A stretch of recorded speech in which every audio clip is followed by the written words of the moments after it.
Subscribe कीजिए 10th class गणित channel को और बेल आइकन को दबाइए लेटेस्ट वीडियो देखने के लिए। हेलो फ्रेंड्स, चलिए आज हम इस वीडियो में कुछ और इम्पोर्टेंट क्वेश्चन को हल करेंगे। पीछे मैं काफ़ी वीडियो में आपको परीक्षा में आने वाले इम्पोर्टेंट क्वेश्चन बता चुका हूं। तो आज इस वीडियो में जो क्वेश्चन हम हल करेंगे वो सभी 3 नंबर के क्वेश्चन है और सभी इम्पोर्टेंट क्वेश्चन है।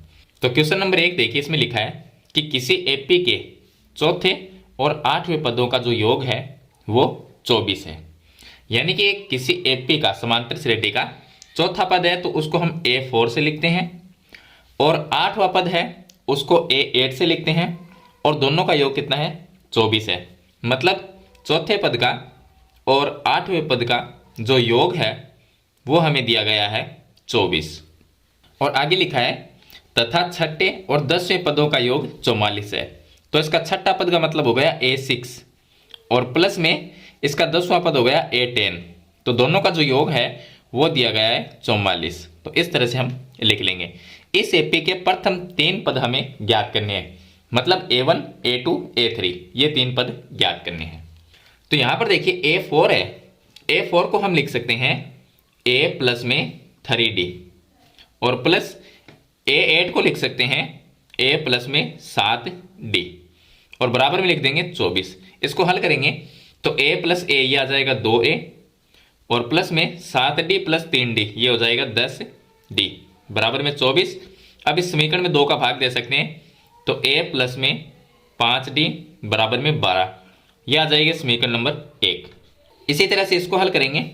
इसमें A6 को लिख सकते हैं A प्लस में 5D प्लस A10 को लिख सकते हैं A प्लस में 9D और बराबर में आ जाएगा 44। अब A प्लस A ये हो जाएंगे 2A और प्लस में 5D और 9D ये हो जाएंगे 14D बराबर में 44। अब इसमें 2 का भाग दे सकते हैं तो A प्लस में 7D बराबर में आ जाएगा 22 ये आ जाएगी समीकरण नंबर 2।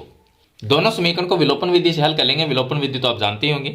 तो समीकरण 2 के नीचे हम समीकरण 1 को लिख लेते हैं। तो यहाँ पर हम लिखेंगे कि समीकरण 1 व 2 से समीकरण 2 है A प्लस में 7D बराबर में 22 ये समीकरण नंबर 2 है। इसके नीचे समीकरण 1 लिख लेंगे A प्लस में 5D बराबर में 12 ये समीकरण नंबर 1 है। अब इसको विलोपन विधि से हल करेंगे तो इसके चिन्ह चेंज कर देते हैं। ये माइनस हो गया, ये कट जाएंगे, ये माइनस होगा तो 7D माइनस 5D ये 2D रह जाएगा और ये माइनस होगा तो 22 माइनस 12 करेंगे तो ये 10 आ जाएगा। तो D का मान 10/2 मतलब 5 आ जाएगा। अब D का मान तो हमने निकाल लिया, अब हम निकालते हैं A का मान। तो यहाँ पर देखिए A का मान निकाल, D का मान समीकरण 1 या 2 किसी में भी रख सकते हैं। तो चलिए समीकरण 1 में रख देते हैं। ये समीकरण 1 है, इसके अंदर हम D का मान रखते हैं। तो A की जगह A आएगा प्लस में 5 गुना D का मान 5 है बराबर में ये आ गया 12 ये हो जाएंगे 25 और 12 माइनस 25 हो जाएंगे। तो A बराबर 12 माइनस 25 कर देंगे तो A का मान आ जाएगा माइनस में 13। तो A का जो मान है वही A1 का मान होता है, यानी कि प्रथम पद तो आ गया माइनस में 13। अब हमें दूसरा पद अगर निकालना है तो दूसरे पद को हम A2 लिखते हैं। A2 को हम लिख सकते हैं A प्लस D। तो A का मान रखेंगे माइनस में 13 और प्लस में D का मान रखेंगे यहाँ से 5 तो ये आ जाएगा माइनस में 8। और A3 निकालना है तो उसको लिखेंगे A प्लस 2D। A का मान तो माइनस में 13 रखेंगे, 2 की जगह 2 गुना D का मान 5 रख देंगे तो ये आ जाएगा माइनस में 13 और प्लस में 10 तो इसका उत्तर आएगा माइनस में 3। तो यहाँ पर प्रथम पद तो हो गया माइनस में 13, दूसरा पद हो गया माइनस में 8 और तीसरा पद हो जाएगा माइनस में 3। तो ये समांतर श्रेणी के प्रथम 3 पद होंगे। अब देखिए क्वेश्चन नंबर 2 है कि बारंबारता बंटन के लिए माध्य ज्ञात करना है। तो ये जो सारणी में दी गई है 10 से कम, 15 से कम, 20 से कम, इस तरह से लास्ट में 40 से कम दी गई है। यहाँ पर जो प्रेक्षणों की संख्या लिखी है ये CF का मान दिया गया है तो इससे हमें F निकालनी पड़ेगी। उसके बाद में हम माध्य ज्ञात करेंगे। तो आपको एक सारणी और बनानी पड़ेगी। तो उस सारणी में आपको क्या लिखना है कि यहाँ पर हमें 10 से कम दिया गया है तो 10 से कितना कम लेंगे। देखिए 10, 15, 20 इन सभी में 5 का अंतर है तो 10 से कम हम 5 करेंगे, मतलब 5 इसमें से माइनस करेंगे। तो 5 जब इसमें से माइनस करेंगे तो ये वर्ग अंतराल क्या आएगा, यहाँ पर मैं लिख देता हूँ वर्ग अंतराल, ये आ जाएगा 5 से 10, ये होगा 5 से 10 और ये इसमें से 5 कम करेंगे तो ये कितना होगा। फिर उसके बाद में देखिए 10 से 15 इस तरह से लिखेंगे तो यहाँ पर आ जाएगा 10 से 15, 5 का अंतर लेके चलिए। उसके बाद में आ जाएगा 15 से 20, फिर आ जाएगा 20 से 25, फिर आ जाएगा 25 से 30, फिर आ जाएगा 30 से 35 और उसके बाद में आ जाएगा 35 से 40, क्योंकि लास्ट में 40 ही है तो यहाँ तक हम लिख देंगे। उसके बाद में हमें लिखना है f का मान। तो ये CF दी गई है, CF से f कैसे निकालते हैं? सबसे पहले संख्या 0 है उसको लिख देंगे, फिर नीचे वाली में से 5 में से 0 को माइनस करते हैं तो 5 आता है, फिर 11 में से 5 को माइनस करेंगे तो 6 आएगा। उसके बाद में 19 में से 11 को अगर माइनस करते हैं तो ये 8 आ जाएगा। उसके बाद में 31 में से 19 को माइनस करेंगे तो देखिए एक आगे वाली में से पीछे वाली को माइनस करना है, तो 31 माइनस 19 करेंगे तो ये 12 आ जाएंगे, और फिर 37 माइनस 31 करेंगे तो ये 6 आ जाएंगे, और फिर 40 माइनस 37 करेंगे तो ये 3 आ जाएंगे। तो इस तरह से CF से F का मान आपको निकालना है। तो ये आ गया F का मान। उसके बाद में आपको माध्य ज्ञात करना है तो उसके लिए आपको XI निकालना होगा, ये FI होता है। तो XI निकालने के लिए इन दोनों को जोड़ेंगे, यानी 10 और 5 को जोड़ेंगे तो 15 में 2 का भाग देंगे तो ये आ जाएगा 7.5। उसके बाद में 10 और 15 को प्लस करेंगे तो 25 में अगर 2 का भाग देंगे तो ये आ जाएगा 12.5।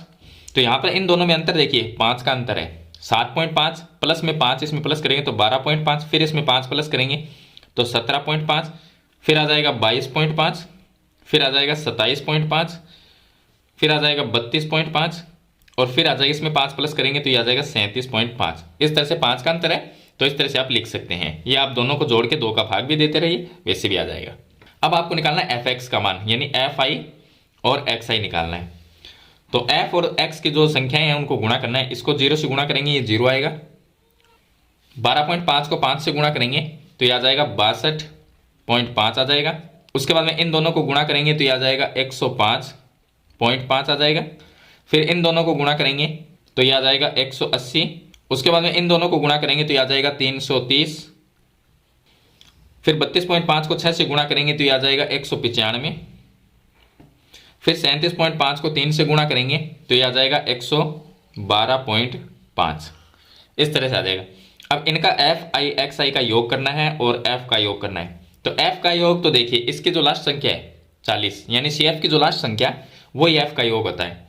तो इसका योग तो आ जाएगा 40, और इन सभी का अगर योग करेंगे आप तो ये आ जाएगा 985। अब माध्य का सूत्र लगाना है, x बार बराबर होता है सिग्मा FI XI और बट्टे में सिग्मा F। तो ये होता है सिग्मा FI XI और ये होता है सिग्मा F। तो यहाँ पर लिख देंगे x बार बराबर 985 में भाग दे देंगे 40 का। तो इसका उत्तर लिख देता हूँ मैं, इसका आंसर जो आएगा वो आएगा 24.63।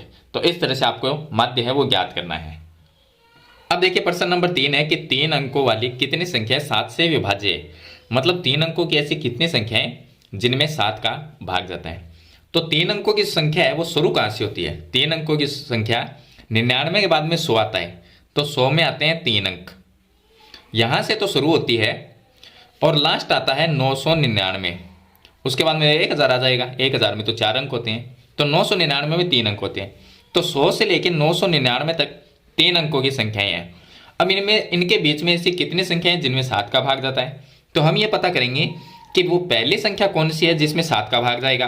तो पहली संख्या है 105। 105 के अंदर 7 का भाग जाता है। उसके बाद में 112 आएगी, क्योंकि इसमें 7 हम प्लस करते जाएंगे। तो 105 में 7 प्लस करेंगे 112, इसमें 7 प्लस करेंगे तो 119। इस तरह से 3 संख्या ले लेंगे और लास्ट वाली संख्या देखेंगे तो वो आ जाएगी 994। 994 लास्ट संख्या है जिसमें 7 का भाग जाता है। उसके बाद में 995, 96, 97, 98, 99, इनमें 7 का भाग नहीं जाता।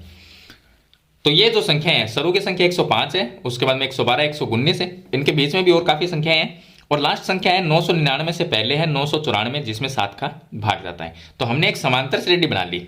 अब इस समांतर श्रेणी में ये प्रथम पद हो गया, यानी a का मान तो 105 आ गया, और यहाँ से d का मान निकालेंगे तो वो 7 होगा। और लास्ट जो संख्या होती है उसको हम an से भी लिखते हैं और l से भी लिखते हैं, तो इसका मान आ गया 994। अब हमसे ये पूछा है कि कितनी संख्याएं हैं जिनमें 7 का भाग जाता है, मतलब हमें n का मान निकालना है। तो सूत्र हम लगाएंगे an बराबर a प्लस में n-1 गुणा d। इस सूत्र से n का मान निकालेंगे। तो an को इस साइड में भी लिख सकते हैं बराबर में, कोई फर्क नहीं पड़ता। तो पहले हम ए का मान लिखते हैं, ए का मान 105 है, उसके बाद में प्लस n-1, डी का जो मान है वो 7 है, वो लिख देंगे यहाँ से, और बराबर में an का मान 994, लास्ट संख्या वो लिख देंगे। अब इसको हल करेंगे तो 105 इधर जाएगा, तो n-1 गुणा में 7 बराबर में 994, माइनस में आ जाएगा 105। अब यह आ जाएगा n-1 गुणा में 7 बराबर में आ जाएगा 889। इनको माइनस करेंगे, 994 माइनस 105 तो 889 आ जाएंगे। अब ये गुणा में 7 है तो भाग में चला जाएगा, तो n-1 का मान आ जाएगा 889/7। अब 7 का भाग इसमें जाता है 127 बार, तो n-1 कितना आ गया, n-1 आ गया 127। ये आ गया, -1 को इधर लेके जाएंगे तो n का मान आएगा 128, यानी कि 128 संख्या ऐसी है जिनमें 7 का भाग जाता है और 3 अंकों की संख्या है। अब क्वेश्चन नंबर 4 हल करते हैं। इसका हल देखिए, इसमें दिया गया है कि बिंदु P और Q को जोड़ने वाले रेखाखंड, तो एक बिंदु यहाँ पर P है और दूसरा बिंदु इधर Q है। इन दोनों बिंदु के निर्देशांक दिए गए हैं -3 और 4, और Q के निर्देशांक है 4 और 5। इन दोनों बिंदु को जोड़ने वाली जो ये लाइन है, यानी जो रेखाखंड है, ये को समत्रिभाजित करने वाले बिंदु के निर्देशांक, समत्रिभाजित करना है तो इसके बीच में हमें 2 पॉइंट लेने होंगे। 2 पॉइंट लेने से देखिए 1 भाग, 2 भाग और 3 भाग, 3 भाग हो जाएंगे। समत्रिभाजित मतलब समान 3 भाग हो गए।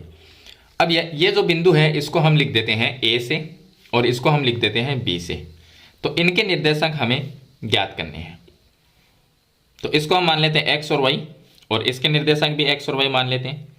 अब यहां पर देखिए बिंदु A जो है उसके निर्देशांक हमें ज्ञात करने हैं, तो बिंदु A ये जो PQ रेखाखंड है इसको कितने अनुपात में बांटता है, तो इस पॉइंट से इधर एक लाइन है तो 1 अनुपात, इधर 2 भाग है तो 2, मतलब 1:2 में बांटता है। तो जो बिंदु B है वो इस रेखाखंड को कितने अनुपात में बांटता है, तो इधर 2 भाग है तो 2 आ जाएगा, अनुपात में इधर 1 भाग है तो 1, यानी कि ये अनुपात आ गया। अगर बिंदु A लेंगे, इसके निर्देशांक ज्ञात करेंगे तो अनुपात ये लेना है, बिंदु B का निर्देशांक ज्ञात करेंगे तो अनुपात ये लेना है, और सूत्र हमें अनुपात वाला लगाना है। तो पहले हम बिंदु A का निर्देशांक निकालते हैं।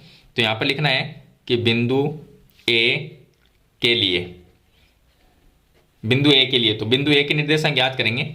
सूत्र होता है x बराबर m1x2 प्लस में m2x1 और बटे में होता है m1 प्लस m2, और y बराबर होता है m1y2 प्लस में m2y1 और इसके बटे में m1 प्लस m2, ये सूत्र होता है। चलिए हल करते हैं। तो x का x आ गया, m1 का मान a के लिए ज्ञात कर रहे हैं, तो m1 का मान 1 है, m2 का मान 2 है, तो m1 का मान 1 लिखना है, और गुणा में x2, तो ये x1 है, ये y1 है, और ये x2 है, ये y2 है, तो x2 का मान 4 है, तो ये 4 आ गया, प्लस m2 का मान 2 लिखेंगे, और x1 का मान -3 है, तो ये आ गया -3, बटे में m1 प्लस m2, यानी कि 1 प्लस 2 आ जाएगा, 1 प्लस 2, और y का मान रखेंगे, तो m1 का मान 1 रखना है, ये अनुपात नहीं रखना है क्योंकि हमें a के लिए ज्ञात कर रहे हैं, तो 1 रखना है, ये 1 आ जाएगा। उसके बाद में y2 का मान आ जाएगा 5, और प्लस में m2 का मान 2 है, और y1 का मान 4 है, बटे में m1 प्लस m2 1 प्लस 2, ये बराबर ही रहेंगे। अब इसको हल करेंगे तो ये x बराबर आ जाएगा, 4 को 1 से गुणा करेंगे 4, -3 को 2 से गुणा करेंगे -6, और बटे में 1 प्लस 2 ये आ जाएगा 3। तो इसको हल करेंगे तो ये आ जाएगा -2/3, और y के निर्देशांक निकालेंगे तो 5 को 1 से गुणा किया 5, प्लस में 4 को 2 से गुणा करेंगे 8, और बटे में आ जाएगा 3, 8 और 5 ये हो जाएंगे 13, तो ये आ जाएगा 13/3। तो यहाँ पर जो निर्देशांक होंगे x के तो -2/3 है, y के निर्देशांक 13/3 है, तो इसके जो निर्देशांक आएंगे वो -2/3 और 13/3 आ जाएंगे। इसी तरह से जो बिंदु B है उसके निर्देशांक निकालने, यही सूत्र लगाना है, सिर्फ आपको ये लिखना है बिंदु B के लिए, सूत्र यही लगाना है। अनुपात में आपको m1 का मान 2 लेना है, m2 का मान 1 लेना है, और x1 y1 x2 y2 यही रहेंगे। तो इस तरह जैसे A का निकाला है उसी तरह आप B का निकाल सकते हैं। अब देखिए प्रश्न नंबर 5 कि एक AP में 50 पद है, तो एक समांतर श्रेणी के अंदर पूरे ही 50 पद है, इसका मतलब हमें ये पता है कि इसका लास्ट पद 50वां है।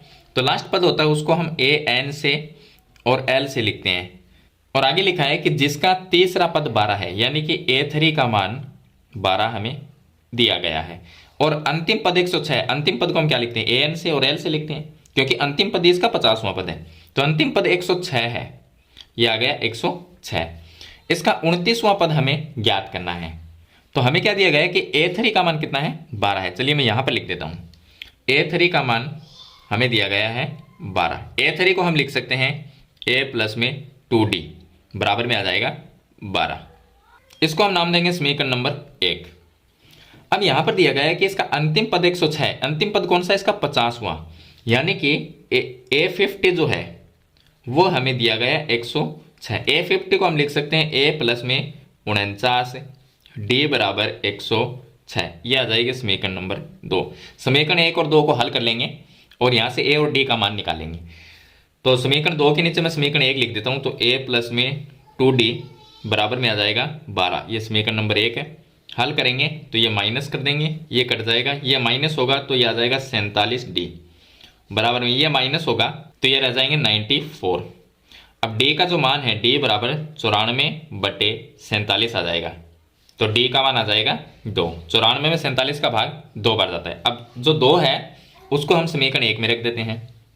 तो अगर मैं यहाँ पर रखता हूँ a प्लस 2d बराबर में 12, ये समीकरण नंबर 1 है। इसके अंदर d का मान 2 रखना है, तो a प्लस 2 इंटू 2 बराबर में 12। ये 4 होंगे, 4 माइनस हो जाएंगे, तो a बराबर 12 माइनस 4 आएगा, तो a का मान आ जाएगा 8। a और d का मान निकाल लिया। हमें 29वां पद ज्ञात करना है, मतलब कि a 29। इसको हम लिख सकते हैं a प्लस में 28d। इसमें a का मान रख देंगे 8 है, प्लस में 28 गुणा d का मान रख देंगे 2 है, तो ये आ जाएगा 8 प्लस 28 दूनी होते हैं 56। 56 प्लस 8 करेंगे तो ये आ जाएगा 64। मतलब इसका जो 29वां पद है वो आएगा 64। तो इस तरह से आपको हल करना है। अब क्वेश्चन नंबर 6 देखिए, इसमें दिया गया है कि बंटन का बहुलक ज्ञात करना है। तो इस तरह से आपको एक सारणी मिलेगी वर्ग अंतराल की, ऊपर वर्ग अंतराल है, नीचे बारंबारता दी गई है। तो बहुलक में क्या होता है, पहले तो हम ये देखते हैं कि सबसे बड़ी बारंबारता कौन सी है। सबसे बड़ी बारंबारता, सबसे बड़ी बारंबारता है यहाँ पर 61। ये देखिए सबसे बड़ी बारंबारता है 61, तो बराबर में लिख देंगे 61। तो 61 के सामने वर्ग अंतराल कौन सा है, 60 से 80, तो यहाँ पर लिखेंगे हम वर्ग अंतराल। वर्ग अंतराल हो जाएगा 60 से 80, ये हो गया। अब यहाँ से हम सभी मान निकाल लेंगे। वर्ग अंतराल का जो पहला मान होता है वो l का होता है, तो l बराबर 60 है। उसके बाद में इन दोनों का अंतर कितना है, तो h का मान आ गया 20। 20 का अंतर है दोनों में, 60 और 80 के बीच में। उसके बाद में जो सबसे बड़ी बारंबारता है वो f1 का मान होता है, तो f1 का मान आ गया 61। उससे जो पीछे वाला मान होता है वो f0 का होता है, f0 बराबर आ गया 52। और उसके आगे वाला f2 का होता है, तो f2 बराबर आ गया 38। अब सभी मान हमने निकाल लिए, बहुलक का सूत्र लगा के उसमें मान रखने हैं। तो बहुलक बराबर सूत्र होता है l, उसका अंदर प्लस ब्रैकेट में होता है f1 माइनस f0 बटे में होता है 2f1 minus f0 minus f2 और गुणा में होता है h।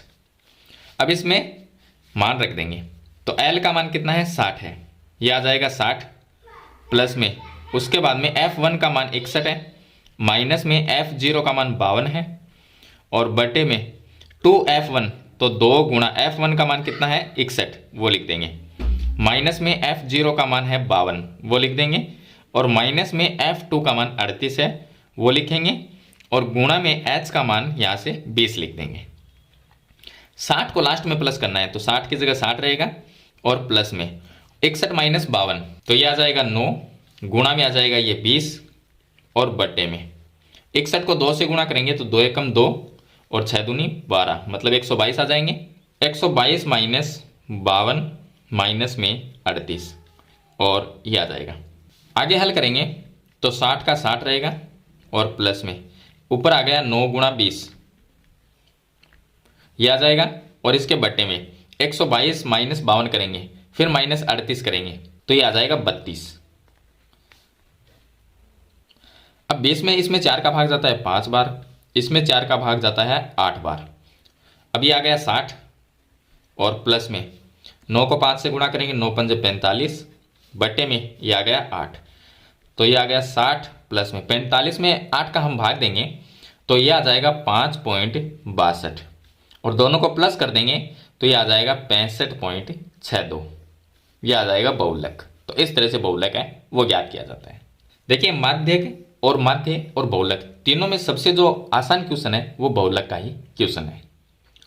अब देखिए क्वेश्चन नंबर 7। इसमें हमें दिया गया कि उस त्रिभुज की माध्यिकाओं की लंबाइयां ज्ञात कीजिए जिसके शीर्ष दिए गए हैं। तो यहां पर हम एक त्रिभुज बनाते हैं। पहले तो ये एक त्रिभुज है और त्रिभुज के 3 शीर्ष है ए, बी और सी। तीनों शीर्ष दिए गए हैं। ए के निर्देशांक दिए गए हैं 1 और -1, बी के निर्देशांक है 0 और 4 और सी के निर्देशांक है -5 और 3। सभी के शीर्ष के निर्देशांक दिए गए हैं। 3 शीर्ष के निर्देशांक दिए गए हैं।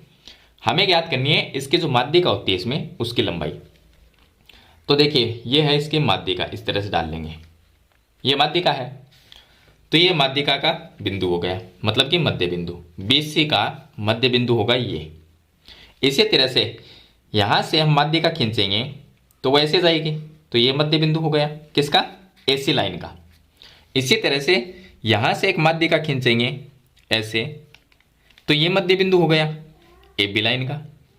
तो इसको नाम देते हैं P, Q और R। तो P, Q, R क्या है? ABC के मध्य बिंदु है, यानी AB का मध्य बिंदु R है, BC का मध्य बिंदु P है और AC का मध्य बिंदु Q है। तो पहले तो हम मध्य बिंदु के निर्देशांक निकालेंगे।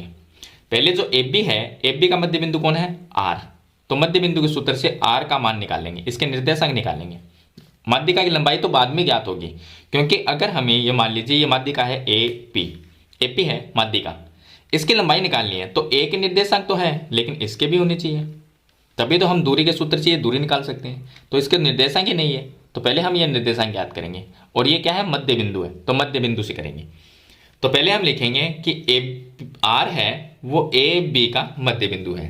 तो यहाँ पे लिखेंगे R AB का मध्य बिंदु है, मध्य बिंदु है।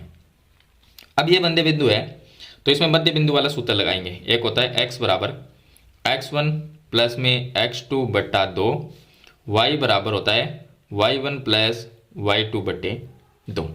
अब ये x1 है ये y1 है तो ये x2 ये y2 हो गया। तो हम लिखेंगे 1 प्लस 0, तो x बराबर आ जाएगा 1 प्लस 0 बट्टे 2 और y बराबर आ जाएगा y1 plus y2 -1 plus 4 -1 plus 4 बट्टे 2। तो x बराबर आ जाएगा 1 बटे 2 आ जाएगा, ये तो 1 बटे 2 और y बराबर आ जाएगा 3 बटे 2। ये आ गया 3 बटे 2। तो इसके निर्देशांक आ गए। ये जो r है इसके निर्देशांक 1 बटे 2 है और कोमा 3 बटे 2 है, इसके निर्देशांक आ गए। इसी तरह से p के निर्देशांक निकालेंगे। तो BC का मध्य बिंदु P है तो हम लिखेंगे P है वो BC का मध्य बिंदु है। तो यहाँ पर लिखेंगे P BC का मध्य बिंदु है। ये मध्य बिंदु है। तो अगर ये मध्य बिंदु है तो मध्य बिंदु वाला सूत्र लगाएंगे। x बराबर होता है x1 प्लस x2 बट्टा 2 और कोमा y बराबर y1 प्लस y2 बट्टे 2। तो x1 x2 का मान क्या है? अब देखिए हम b और c लिया है हमने, ये BC तो लिया है तो BC का मध्य बिंदु P है तो ये x1 y1 है, ये x2 y2 मान लो। तो x1 क्या है? 0 -5 हो जाएगा। तो x बराबर आ जाएगा 0 -5 बट्टे 2 और y बराबर आ जाएगा y1 प्लस y2, ये y1 है और ये y2 है तो 4 + 3 होगा, 4 + 3 बटे 2। तो x बराबर तो आ जाएगा -5 बटे 2 और जो y है उसका मान आ जाएगा 4 और 3 7 बटे 2। तो ये आ गए निर्देशांक। तो इसके निर्देशांक आएंगे -5 बटे 2 और y का मान है 7 बटे 2। अब हम निकाल लेते हैं यहाँ पर Q के निर्देशांक। ये जो बिंदु Q है इसके निर्देशांक ज्ञात करते हैं। तो Q AC का मध्य बिंदु है तो हम लिखेंगे कि यहाँ पर Q AC का मध्य बिंदु है, मध्य बिंदु है। तो सूत्र लिखेंगे x बराबर होता है x1 प्लस x2 बट्टा 2, y बराबर होता है y1 प्लस y2 बट्टे 2। तो ये आ गया x बराबर। अब AC लिया है हमने तो ये x1 y1 है, ये x2 y2 है। तो यहाँ पर 1 - 5 यह आ जाएगा 1 माइनस 5/2 और y बराबर आ जाएगा y1 प्लस y2। y1 का मान -1 है और प्लस का चिन्ह लगाते हैं, लेकिन y2 का मान क्या है 3 है, तो यह आ जाएगा प्लस में 3/2। तो x बराबर तो आ जाएगा माइनस में 4/2 और y बराबर आ जाएगा यहाँ पर 2/2। तो x का मान तो आएगा -2 और y का मान आ जाएगा 1, तो ये आ जाएगा -2 और 1। तो सभी मध्य बिंदु के निर्देशांक हमने ज्ञात कर लिए। अब हमें माध्यिका की लंबाई ज्ञात करनी है। तो पहली माध्यिका कौन सी है? AP। माध्यिका AP की दूरी ज्ञात करेंगे, तो दूरी के सूत्र से ये दूरी ज्ञात कर लेंगे। तो हम लिखेंगे माध्यिका AP की लंबाई। पहले माध्यिका AP की लंबाई निकालेंगे। कैसे निकालेंगे देखिए, मैं एक बता देता हूं, बाकी आप कर सकते हैं। अब AP ये दूरी है इतनी, तो दूरी के सूत्र से हम ये दूरी निकाल लेंगे। तो इसको x1 y1 मान लीजिए, ये x2 y2 हो जाएगा। तो दूरी का जो सूत्र होता है वो मैं आपको बता देता हूं। दूरी का सूत्र होता है x2 माइनस में x1 का होल स्क्वायर प्लस में होता है y2 माइनस y1 का होल स्क्वायर। अब यहाँ पर अगर हम मान रखते हैं तो देखिए क्या होगा, x2 माइनस x1, ये x2 मान लो, इसको x1 y1 मान लो, इसको x2 y2 मान लो। तो x2 है माइनस में 5/2, फिर माइनस लगाते हैं वो लगा देंगे। x1 का मान 1 है, वो 1 लिख देंगे और इसका स्क्वायर कर देंगे, और प्लस में y2 माइनस y1, तो ये y2 है 7/2 और माइनस y1 का जो मान है वो माइनस में 1 है, तो माइनस माइनस हो जाएगा प्लस और इसका स्क्वायर कर देंगे। चलिए आगे हल करते हैं। तो अंडर रूट में यहाँ पर देखिए, इसको पहले सरल कर लेते हैं। अगर इसके नीचे मैं 1 लिखूं और इसका लघुत्तम ले तो लघुत्तम आएगा 2, तो यहाँ पर -5 आएगा, यहाँ पर -2 आएगा, मतलब -7/2 आएगा। माइनस में 7/2 और इसका स्क्वायर प्लस इस साइड के नीचे 1 लिखेंगे और लघुत्तम आएगा 2, तो ये आएगा 7 + 2, मतलब कि 9/2 आ जाएगा। यह आ जाएगा 9/2, इसका स्क्वायर कर देंगे। आगे हल करेंगे तो ये आ जाएगा अंडर रूट में माइनस का स्क्वायर प्लस होता है 7 का स्क्वायर 49/2 का स्क्वायर 4 और प्लस 9 का स्क्वायर होता है 81/2 का स्क्वायर होता है 4।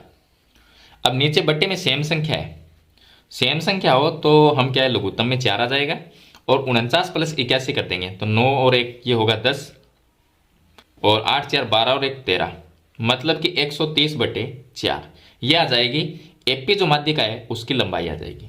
सेम टू सेम इसी तरह से दूसरी जो माध्यिका है, हमने AP की देखी ये लंबाई निकाल ली, उसके बाद में BQ है ये माध्यिका है, तो इसकी अगर लंबाई निकालनी है तो इसके निर्देशांक B के भी हैं और Q के निर्देशांक भी है, तो दूरी के सूत्र से ये दूरी निकाल लेंगे, तीसरी ये दूरी निकाल लेंगे, इनके भी निर्देशांक है हमारे पास में। तो इस तरह से तीनों माध्यिकाओं की लंबाइयाँ ज्ञात कर लेंगे। तो ये होगा इसका लास्ट क्वेश्चन। तो मैंने जो इस वीडियो में आपको क्वेश्चन बताए हैं वो सभी इंपॉर्टेंट क्वेश्चन है। ये क्वेश्चन मैंने अभी तक आपको नहीं बताया था, इसी वीडियो मैंने आपको बताया है। तो ये सभी क्वेश्चन बड़े अंक के क्वेश्चन है, 3 नंबर के सभी क्वेश्चन है। तो मेरे ख्याल से ये सभी आपको समझ में आ गए होंगे। फिर भी इनके बारे में कोई सवाल या सुझाव है तो मुझे कमेंट बॉक्स में जरूर लिखना। वीडियो अच्छी लगे तो लाइक और शेयर जरूर कर देना। इस चैनल पर नए हैं तो सब्सक्राइब करना। हम मिलते हैं नेक्स्ट वीडियो में, तब तक के लिए थैंक यू।